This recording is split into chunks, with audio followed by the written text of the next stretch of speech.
Hello students of class 7, once again I'm Sudhir and welcome to my video. In today's video I will start a new chapter number 8, that is comparing quantities.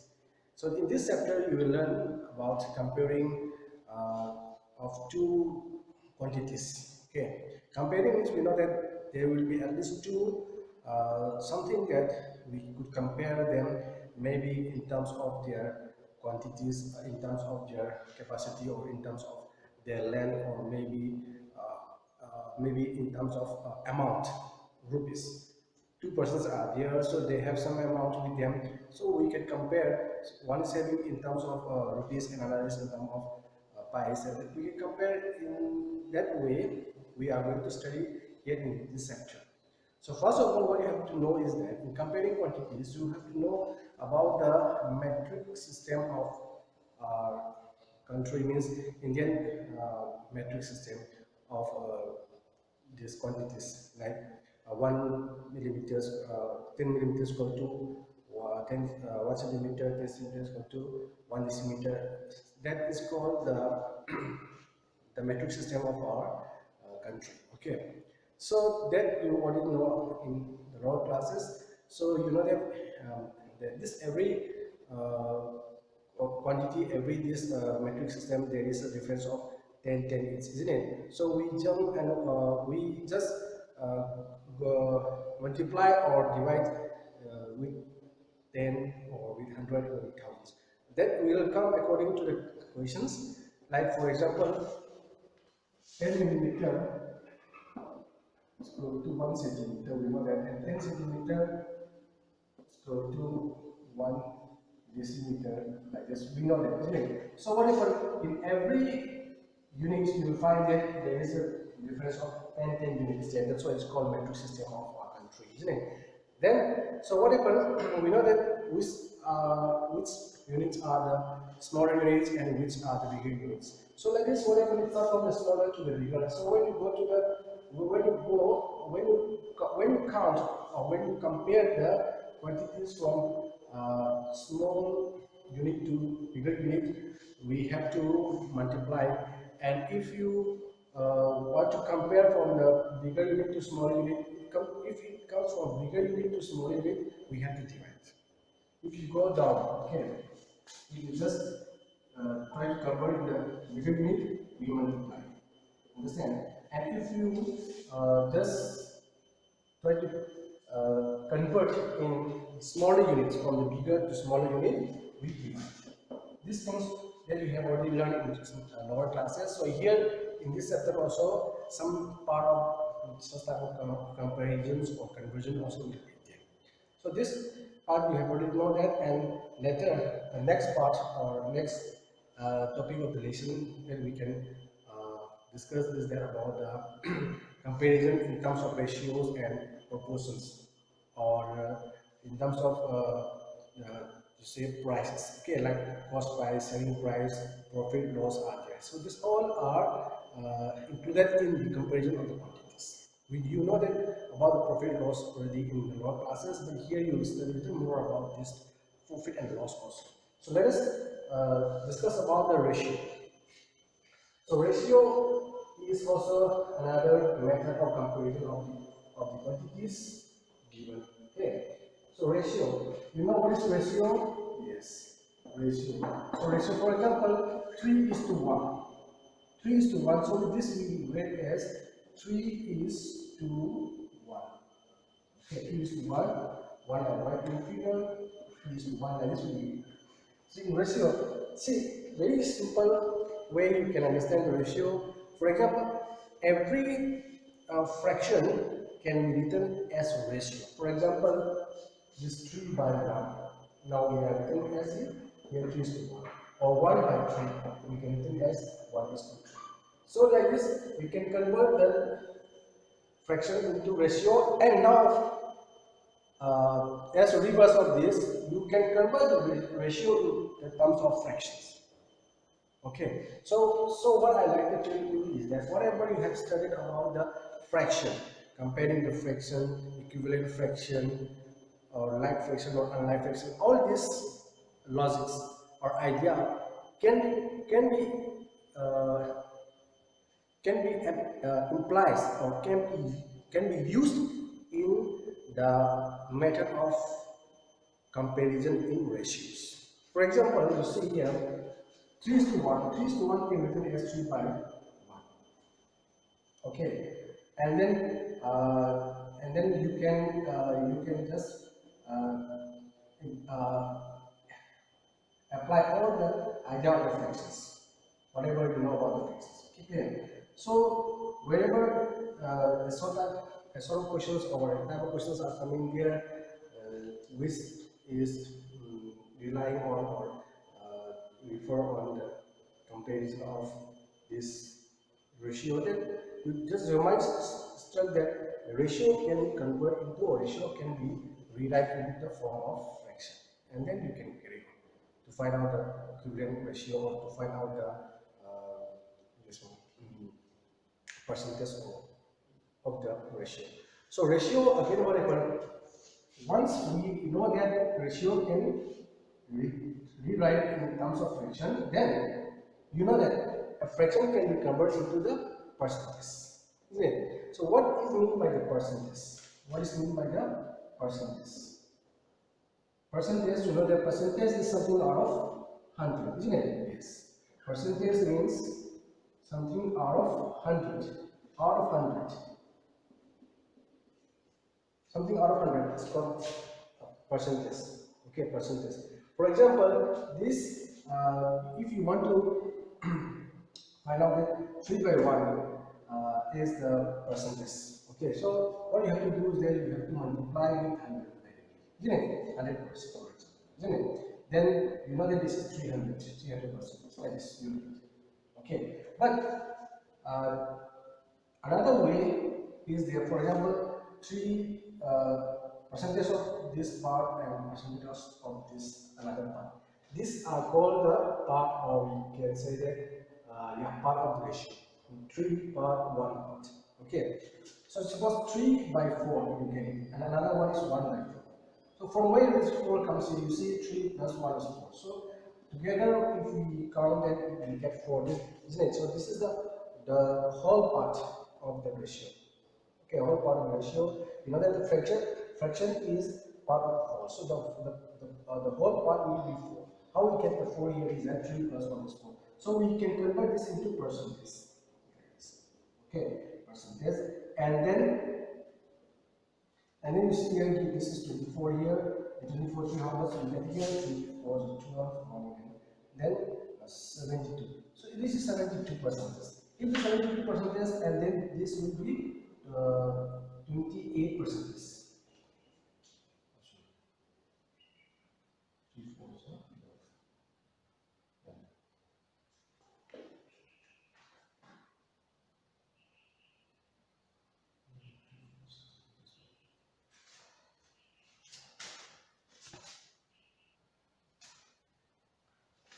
So 4 to divide the 100, so here you get 75%, and now here you get here, this will be 25%. Okay, clear? So this also will be 25, because 4 same we get here as the denominator, this will be cancelled with the 100 and the 25 here, so this will get 75%, and for 1 by 4 you get here 25%. In this way, we can compare the quantities, we can convert the ratio in terms of percentage as well. Okay, clear? So how to convert the percentages, I have just told you, and then we'll come again more in the exercise. Okay, clear? So we'll try to learn, we will able to solve we are able to find out more idea about the changing of the ratio to percentage or in fraction lines. Okay, clear? So with this, let us go to the exercise number 1, 8.2. Okay.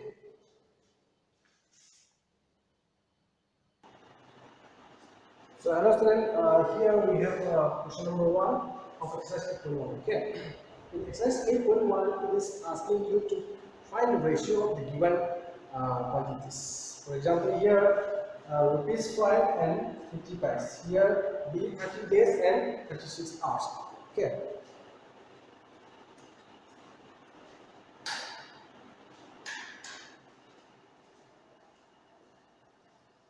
So yes, then in this both amount, or we say quantities, two quantities are given here. One quantity is as rupees 5 and one another as 50 by 60. Okay, clear? So here what you are going to do is that we have to check first that which one is the bigger units, whether it is rupees 5 or 50 paise. We know that rupees 5 is the bigger units. So always don't forget that. Always you remember that whenever you have to write or find the ratio of any two given quantities, check their units and find out which one is the bigger unit or which one is the smaller unit. Okay, and also you check. Very important is that you check whether the units are same or not, whether rupees and rupees are there or not. But here we find that one is rupees and another is paise. The units are different. So if the units are different, first of all, the important thing to write the ratio is that you have to convert these quantities in the same units as rupees or paise. But next you have to remember is that changing the bigger one to the smaller is a little tough things for you. So better you change the smaller unit to bigger unit. Smaller unit to bigger unit. Understand? Means paise is smaller, so try to convert this into the bigger unit of rupees. You know that when you convert the smaller unit to the bigger unit, you have to multiply. So multiplication will be easier for you instead of dividing the bigger by the smaller unit. Understand? So what you have to do is that first of all, just let us start the solution of A here like this. In the solution of A, what you have to do is that rupees 5 to how much? I'm showing rupees will not be there. So this rupees 5 will convert into paise. 5 into how many paise by 1 rupee? 100, isn't it? Then it becomes here paise to 50 paise now. Understand? So now you can see here both the units are same. After you get the same unit, then you can find out the ratio. Okay, but if the units are different, you cannot find the ratio. That is impossible. That is not the rule for the ratio. Okay, to find out the ratio, first of all, you have to convert the same units. You have to convert the quantities into same units. Now we get here as paise, so now you can convert. But before that, you should understand that to 500 paise to 50 paise. Now you can see here rupees 5 is to 50 paise. Now we can guess 500 paise to 50 paise, isn't it? Now here next what you have to do is that you take out the units. Once you have to write in that in the form of ratio, the symbol. This is called symbol ratio, isn't it? 5 is to 50. Now unit is not required. Then same 110 you can cancel here. Now next we go here 50 is to 5. 50 is to 5 you can cancel with 5. Isn't it? Yes. 5 1 is 5 and 5 ends at 50. Now at last what you get as answer is that 10 is to 1. So 10 and 1.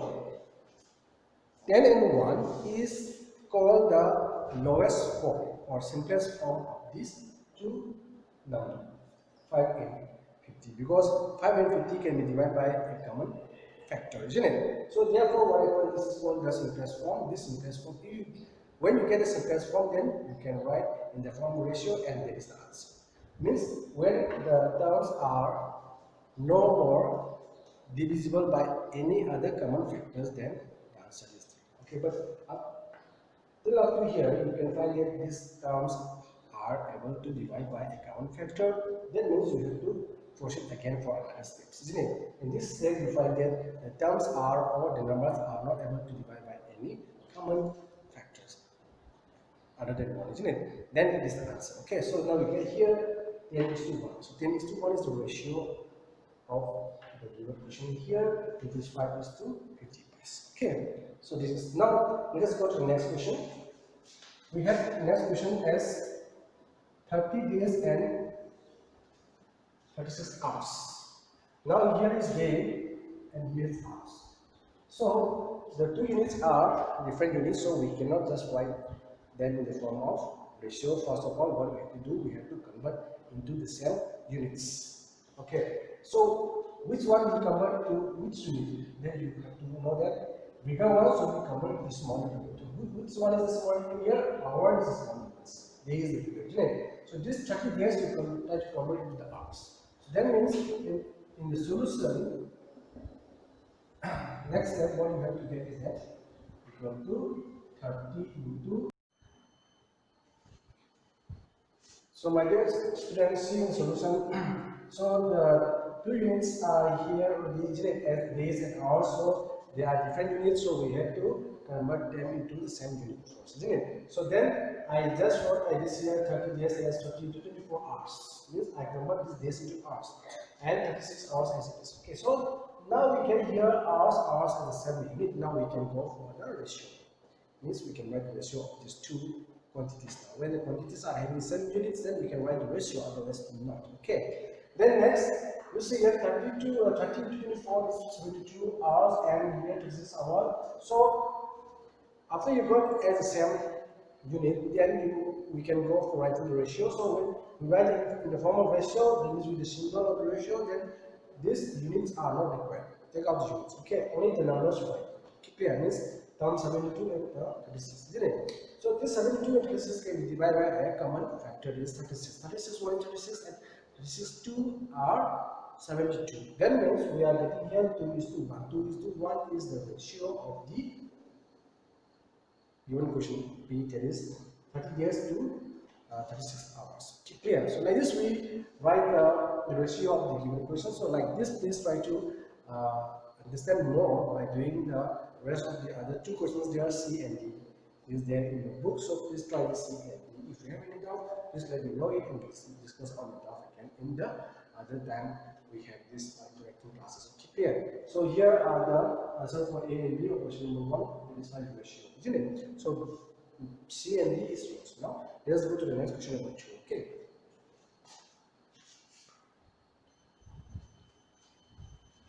So hello students, here we have the question number 2 of this exercise 8.1. Question number 2 is saying like this: in computer lab there are 3 computers for every 6 students.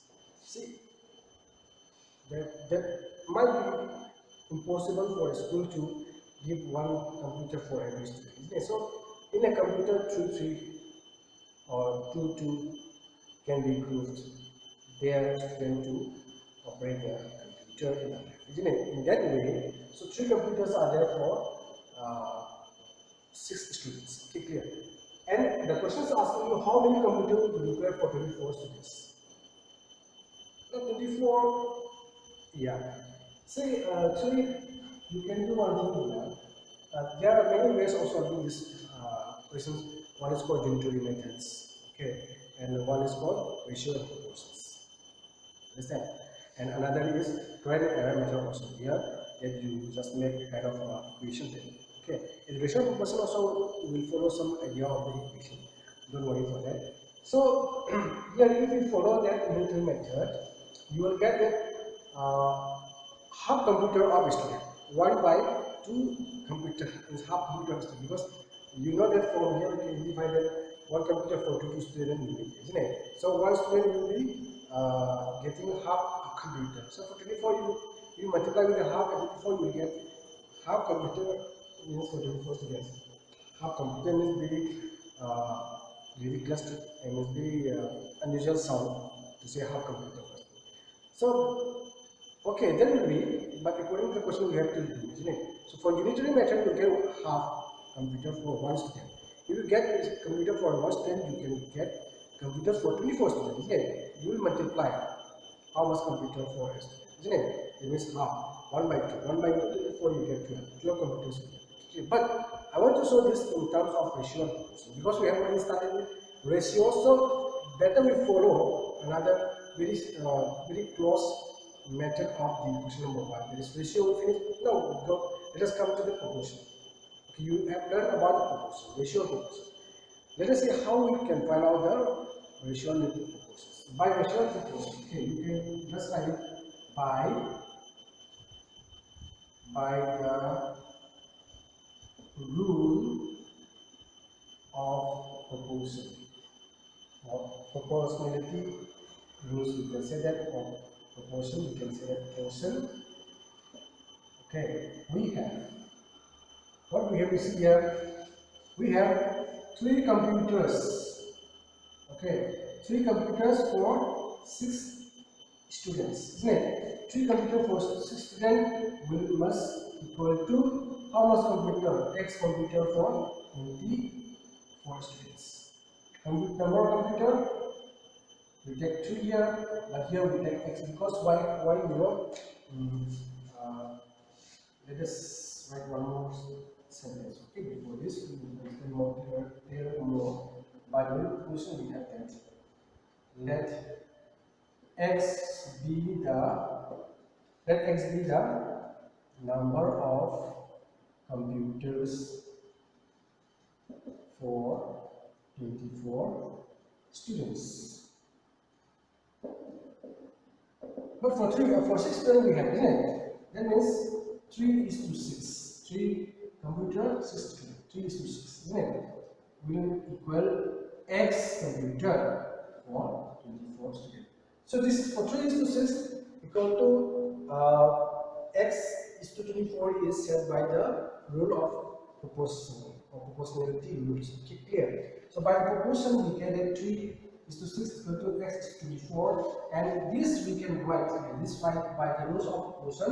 We know that what is the rule of proportion. The rule of proportion is that the product of mean is equal to the product of extreme, isn't it? So by the proportionality of rule of proportion, we have that 6 into x must equal to 3 into 24. Product of the extreme and product of the mean must be, mean means middle. Okay, clear, middle part. Product of this middle terms will equal to the product of the side terms. Side means extreme. Okay. Product of mean is equal to product of extreme. Product of mean is equal to product of extreme. That is the proportionality rules. Okay. Then here we have like this, implies that 6x is equal to how much? 72. That means x is equal to 72 by 6. Then you are getting x 12. So now since you get x is 12, therefore number of computers for 24 students will be how much? 12 numbers. So this is the answer for question number 3. Okay, clear? And let us see question number 3. Please note down this.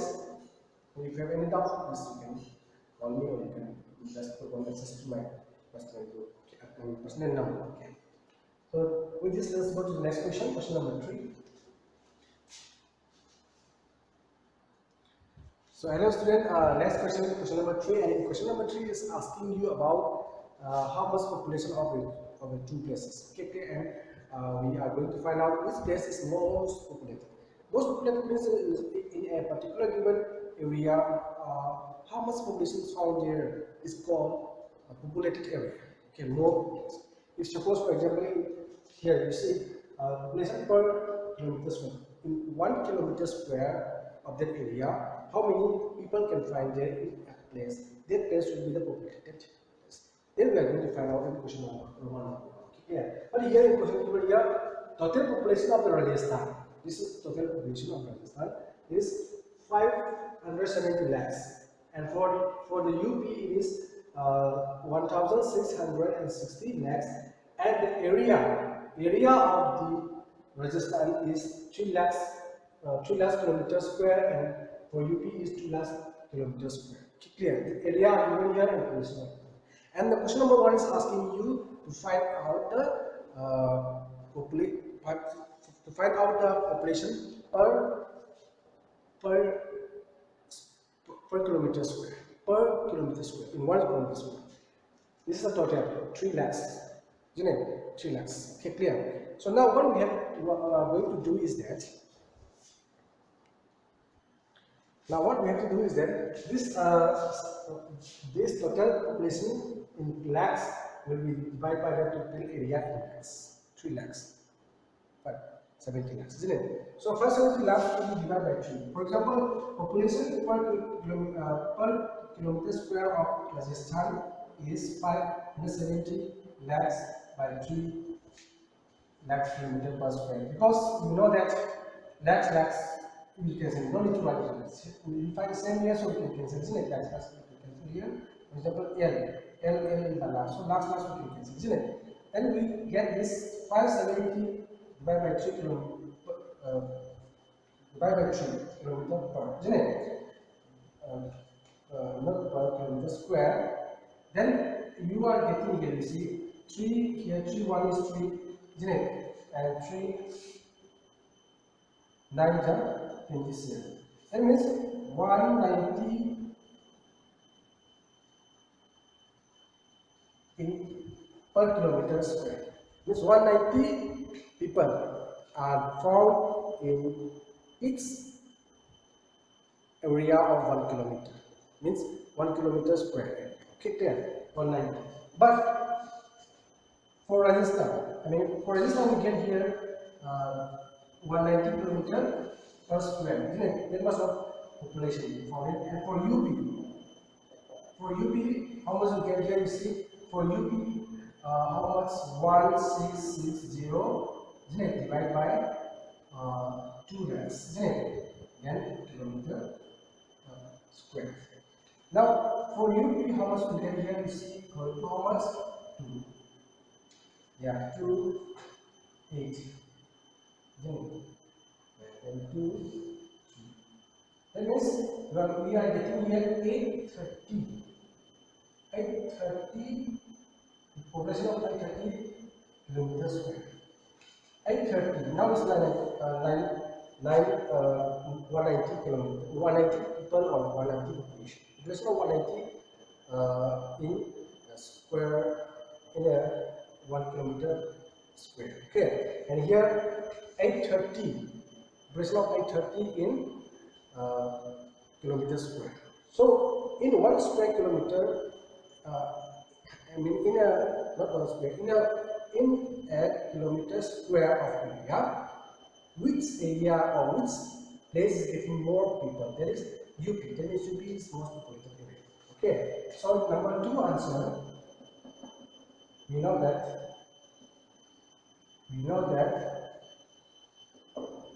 UP is more populated area. So here we finish the answer of question number 3. Number 1 and number 2. Number 1 is asking to find out the population per kilometer square, and number 2 is asking to find out which state is the most populated state. That means UP.